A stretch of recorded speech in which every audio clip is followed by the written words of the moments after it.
Hello everyone, and welcome to Joe and Zach's Survival. Deer hunting is done now. We're getting a lot of comments wondering how the meat rabbits are doing and stuff like that. And it is time to revisit the meat rabbits. It's just about time for them to be bred now. And we've been getting some things going back here in the shop or the barn. Did some stuff in the rabbit pen there, and today we're going to be building a new cage. So I thought I'd give you guys a little bit of an update, kind of get you caught up and everything like that, and the series on the rabbits will continue. Alright, so last weekend Zach was over here and he was getting the basket, one of the baskets here, put on the forklift. With the snow starting to fall, I mean we're way behind on snowfall this year, but that little basket doesn't look like much, but you can push an almost unlimited amount of snow. So when we get, I've got a snow blower for small amounts, and if we do get a big amount, you just drop that thing on and push the driveway and it just cleans it right up. Last time we did anything with the meat rabbits, I was putting this wall up and getting the door in and stuff like that. Then, now that it was going to be getting cold, I had to get in there. There was a lot of dirt to be pushed around and stuff in there before the ground freezes. So I got that complete, and we'll go inside and take a look. Alright, so there's our little meat rabbits there. They're getting quite big, and they're just about time for us to breed them. So that's going to be coming up here. Anyway, we got, when you guys saw it last time, this place was just full of junk that had to get moved out and everything. So I got that done, the ground all leveled out. I started the framing on what will be the chicken coop. I'm going to wait until spring to get the chickens. There's no reason to deal with the chicks when, you know, over the winter when they're so small, and this isn't heated all the time at all. So we'll go inside. I finally got the all-nighter wood stove going, and actually that pipe coming through here, even though it's a Class A, you know, it does get, you can still touch it, but it gets quite hot. So it actually adds a little bit of heat in here on the cold days, which I kind of like that.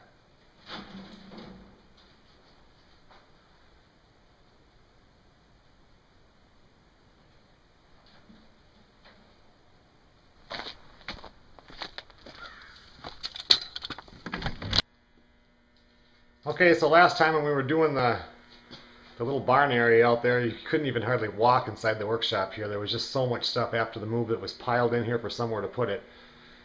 Got that all nice and cleaned up now, so we're ready to do projects in here. This room is really well insulated, easily heated, and it's a nice place to, you know, do projects in the wintertime.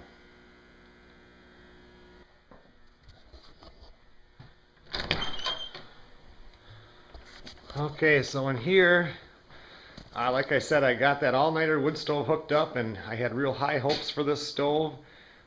Everything I'd read about it, and I'd had it for years but never used it, and I was nicely surprised. This stove is amazing. It heats it real nice in here. Your draft control down there, just a couple spins, it's just like turning up the thermostat. It just works beautifully, and I just have no complaints about that stove. So in here now I built some workbenches. I do a lot of woodworking stuff, so I had to build benches and stuff to put the tools on and stuff like that. Zachary here, he's got Project 4-wheeler. Needs a new belt, a little bit of clutch work and stuff, and we just haven't had any time to do anything with it. So he's got that in here, and he started working on that now, so hopefully we can get that running again. And I don't know, she was a good machine, and I think she still will be.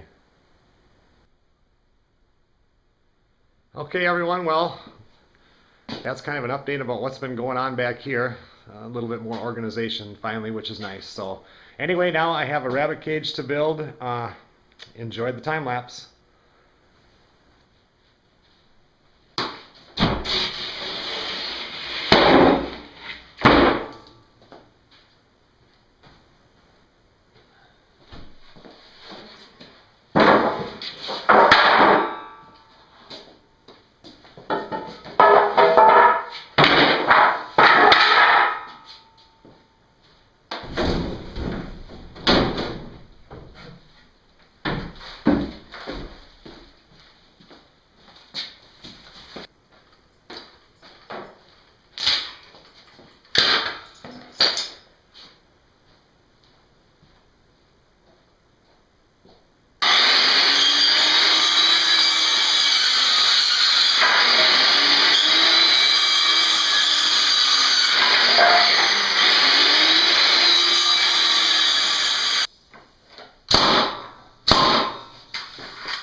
things I'm doing different. If you guys watched the video when I made the last cage, that one was only half this size. I wanted to do a bigger cage this time. The other one I have 4 feet wide. It's partitioned in the center. This one I'm going to run 8 foot wide. I'm doing the same depth. But what I'm going to do is have spots to put partitions in here. And I can do that if I've got a lot of rabbits and I need separated for breeding and stuff like that. But when I get the little ones, I can have as big of an area open as I want so they can run around a little bit or whatever, because they're only going to be here for 8-10 weeks and then they'll be getting butchered. So there's no reason to cram them up, let them run around, have a little bit of fun before they hit the freezer. But another thing that I'm going to do is on the last cage I had the chicken netting on all 4 sides. And for me, when I'm doing these cages, that is the suckiest part. I don't know if my fingers are too big. I just hate putting those little fence staples in. And when I put them into the, behind this wall in the little rabbit barn there, it's up against a wall anyway. So I'm going to go and run plywood on the back side, which will make it stronger and keep this from sagging in the center at the same time. And I might even put it on the sides here, I'm not sure yet, and then just have the mesh either on the front or the 2 sides. We'll see what I've got for plywood. I've got enough for the top, I've got a piece for the back, see if I've got enough for the sides or not. But anyway, that's what's going on so far. I kind of like to do this as I go, but that was the general idea so far, and we'll just continue on.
Well, another rabbit hutch done. This is going to be nice because it's so big and everything. And like I said, I partitioned off the one.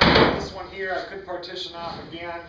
And this one I put the little ramp in there so the rabbits can come up and jump up here and everything. So anyway, now I just got to clean up my mess out here and wait for Zach or somebody to get home to bring this out to the rabbit barn. Thanks a lot for watching the Joe and Zach Survival Channel.